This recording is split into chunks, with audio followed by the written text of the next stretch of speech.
we are barely a month away now from the budget. Yes, it's only going to be a vote on account, but what are your expectations?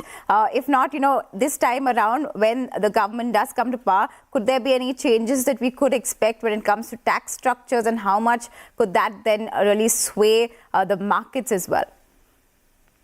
Stacy, I personally think that the budget is going to be good. If you look at how we have been very prudent on the fiscal side, we have just penetrated 44-45% of our fiscal deficit target. For the first 7 months, the average for the last few years is 73% penetration. So that means there's a lot of money which is supposed to be spent in the last 5 months of this year.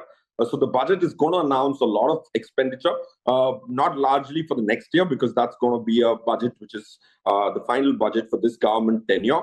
So I personally think it's going to be a little populist kind of a budget, but I don't think a large tax reform is possible in a budget like this.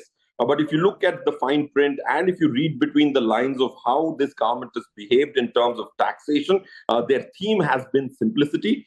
Business taxation was simplified.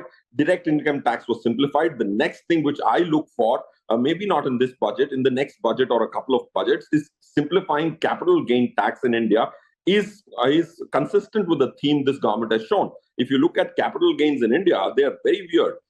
Real estate becomes long-term in 2 years, debt becomes long-term in 3 years, equity becomes long-term in 1 year, which is exactly the opposite how you would want to motivate investor behavior. So I think capital gain tax has a three-dimensional matrix, STT paid, non-STT paid for different tenures and different asset classes. I think that such simplification is going to be on the cards if I read the theme on which taxation has been changed in the last 8-10 years of this government.